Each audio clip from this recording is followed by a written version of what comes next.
There is a picture of all the men in the family waiting at the Terrytown station for the train carrying grandfather's casket from his winter home in Ormond Beach, Florida.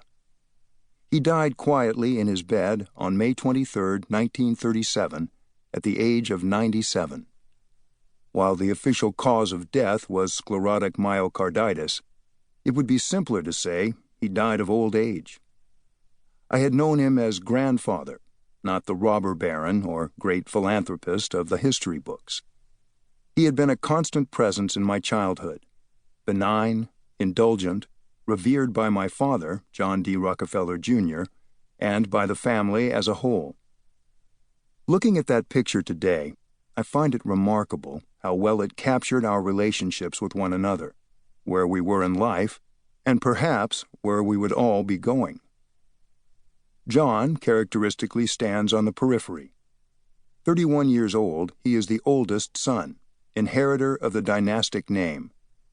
After he graduated from Princeton, father put him on the boards of many family institutions, among them the Rockefeller Foundation, the Rockefeller Institute for Medical Research, and Colonial Williamsburg, grooming him to be the family leader, but he is shy and uncertain of his abilities.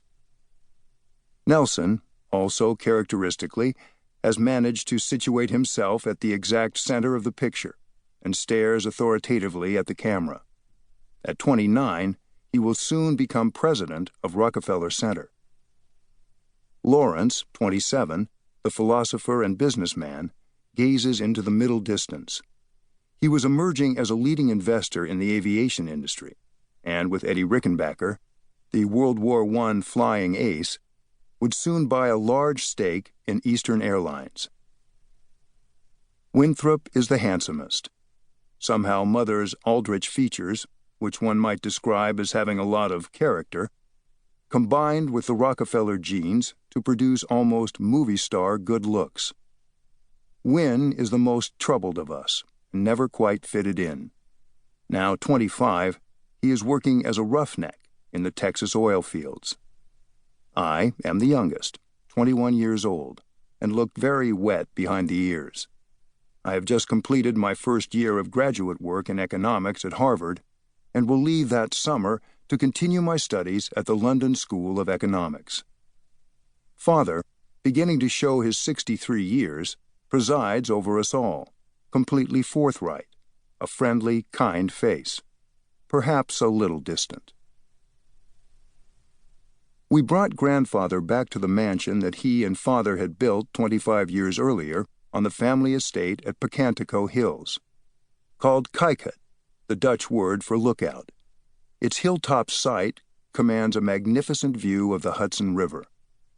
The next day, with only immediate family and a few close friends present, we held a service for him. I remember it was a beautiful spring day. The French doors opened to the terrace, and the Hudson River a glistening blue below us. His favorite organist, Dr. Archer Gibson, played the large pipe organ in the main hall, on which we used to pretend to perform when we were children. Harry Emerson Fosdick, senior minister of Riverside Church, which was built by father, gave the eulogy. After the service, as everyone milled about, Mr. Yorty, grandfather's valet, gestured to me. Yorty, a dapper Swiss fellow, had been grandfather's valet and constant companion for 30 years. I knew him well, but he had always been reserved in my presence. I went over to him, and he pulled me aside into a deserted hallway. "You know, Mr. David," he began. From as early as I can remember, the staff always addressed us in that way, Mr. Rockefeller, being too confusing with so many of us having that name, and first names would have been too familiar. "Of all your brothers, your grandfather always thought you were the most like him." I must have looked very surprised. It was the last thing I expected him to say. "Yes," he said, "you were very much his favorite." I thanked him somewhat awkwardly, but he just waved his hand and said, No, I just thought you should know." I didn't really know what to make of it. I thought it would have been Nelson, but I couldn't pretend I wasn't pleased.